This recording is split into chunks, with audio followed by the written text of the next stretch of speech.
So here's where we are. Today I'm launching a new video series called What Do You Really Mean? Now, for full disclosure, I am a chartered accountant. I have an MBA, a CIMA, two levels of CFA, so I've got a lot of letters next to my name. But let me tell you what my problem is. The problem is that there used to be a principle in the world called keep it simple, stupid, a business principle. But it now seems that people are moving away from that principle. And it's now that the more complicated and the more technical you sound, it means that the more intelligent and the more clever you are. Which means people just get lost and they don't understand simple things. So that's why I'm launching this video series called What Do You Really Mean? And today I'm going to start with the tariffs. Because remember one thing, if you can't explain it to a 6-year-old, then you don't know it. So this video series is for financial and for non-financial people. So I hope you enjoy it. Okay, so as you can see, what we have here is an income statement: sales, cost of sales, gross profit, net profit. Now, just for those of you that don't really understand the income statement balance sheet, this is called the income statement. This is the balance sheet. And I just want to show you. So say you put in 8,000 Rand into your company. That's called equity. Then you make a profit of 2,000 Rand. Then you've got 10,000 Rand in your bank account. So there's the bank, it balances. So that's what a balance sheet needs to balance. So you see here the balance sheet is in balance, right? Now I want to show you what happens in a situation. So before any tariffs were announced, right? So say you buy something for, say it's a pair of shoes that you buy, right? That you're going to on-sell, right? So you buy it from China. So before the tariffs, it cost you $1,000. Remember, there's no tariff. So the total that you pay is $1,000.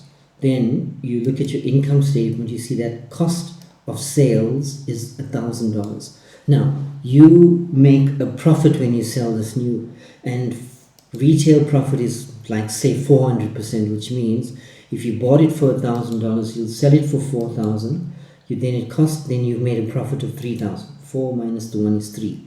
Then your business has to pay other expenses such as salaries, which is then 1,000 Rand, which then means you make a net profit of 2,000 Rand, which is then, if you look at our balance sheet, we started with the 8, we made a profit of 2, we've now got 10, and our bank has got 10.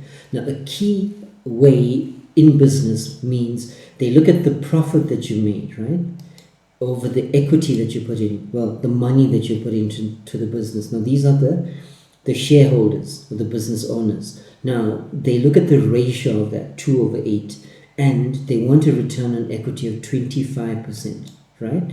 So the money that they put in, they want a 25% return. It's similar to, say, you put money in the bank and you get a return of 8% or 7% or whatever it is. But in this case, shareholders want a 25% return. So if that happens, then all is well in the world, right? They sell it for 4, they buy it for 1, they pay expenses, and they're left with 2, which then means their balance sheet balances a 25% return. Now, what happens after the tariff? Because you bought this pair of shoes, it cost you $1,000. You didn't pay any tariff, so you paid $1,000. Now, you're buying it from China. So that you purchased for $1,000. You see that 1,450? That's the tariff. That's what gets charged. Which means now the company's got to pay 2,450. Which, if you look at our calculations now, you'll see after the tariff, our 1,000 became 2,450. So say we still sell it for 4,000. We are now left with a profit of 1,550.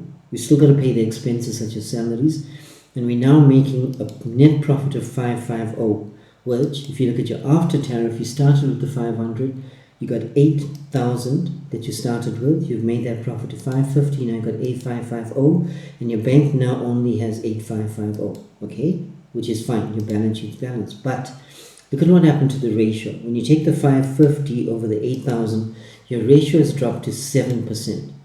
Which is unacceptable, because shareholders will not accept a 7% ratio, which then means you need to tweak something. So what do you tweak? Because you got to get your profit back up to 1,000 Rand, right? So what you do tweak is you tweak the selling price. So they make the selling price 2,450, which is exactly the tariff amount, which is increased from 4,000 to 5,450. Your profit then goes to 3,000, your 1,000 expense, you then made 2,000. And again, so after the tariff, 10,000, 2,000 profit plus the 8, the 10,000, so voila, you've made 25% return for the shareholders. So again, all is well in the world for the shareholders. But what's really happened? The thing that's really happened is that the sales price went from 4,000 before the tariff to now the consumer's paying 5,450. So the consumer's paying much more, right? So who pays for the tariff? The consumer. Who paid the tariff initially? The company, because they had to pay more. But the company didn't keep that cost. If they did, their return would drop to 7%. But it's unacceptable. The textbooks all say shareholders must get 25% return. The whole board will be fired. The whole CEO will be fired if he generates a 7% return. So they automatically increase the price to 5,450. So then this means the consumer pays for the tariff, right? Now let's look at this. Is a American company buying from China, okay? But now what does Trump want? Trump wants, okay, before the tariff, right? Exactly the same thing. 4,000, 2,000 profit. Our balance sheet looks at 8,000, 10,000, 25% return, right? Now remember, the tariff only gets applied to an American company buying from China, okay? Now this American company in this case is not buying from China, which means their cost of sales remains at 1,000 rand, okay? Their profit stays at 1,000. They then left with 2,000. Their return is 2,000. All is well with the world again. So the shareholders are happy. But what has happened to the company buying from China? Okay, the price of their good has increased to 5,450. Now, history has shown that when the American companies see this exact scenario, right, that they're making their 25% return, no problem whatsoever.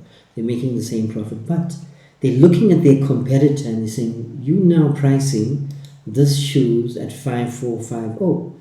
We are not selling it at 5,450 at 4,000 anymore. We are deciding to also sell that thing for 5,450. So what does that mean? It means their cost is the same. Their profit now jumps because they've increased the price, because this now becomes the market price for this pair of tackies, right?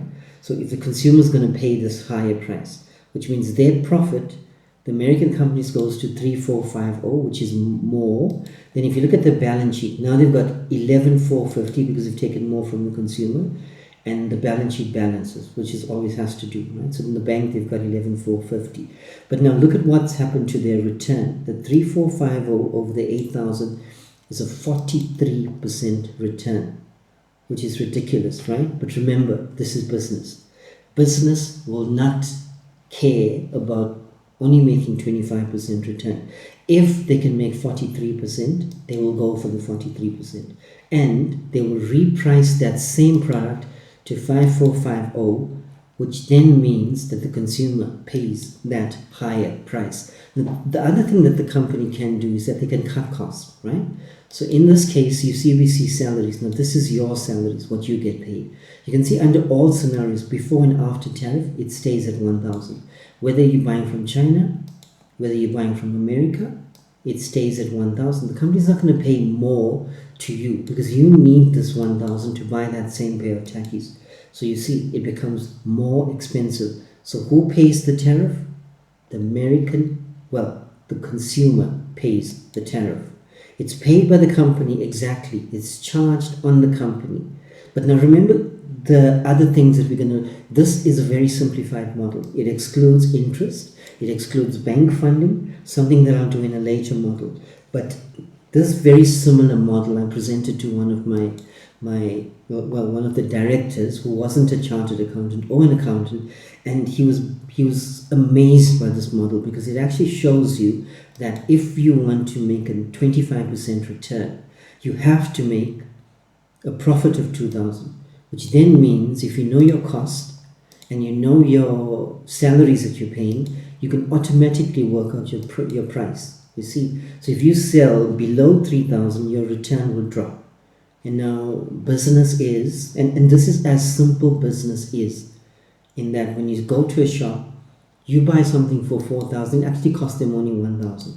And because all they are geared to do, all the textbook says, shareholders must get a 25% return, which they get here.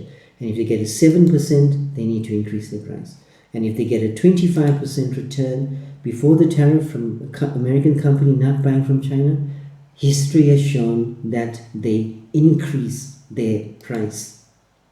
They don't keep it at 4, they keep it at 5,450, and they make the higher profit. So the summary is the consumer pays for the tariff. Now I'm going to look at other things that I'm going to demonstrate in later videos. Things such as the bond market, the share market, the US dollar, the fact that what's happened with US dollars and the dominance. But understand one thing, the breakdown of this is going to be absolutely simple, such as this. So there's the invoice without the tariff, there's the invoice with the tariff.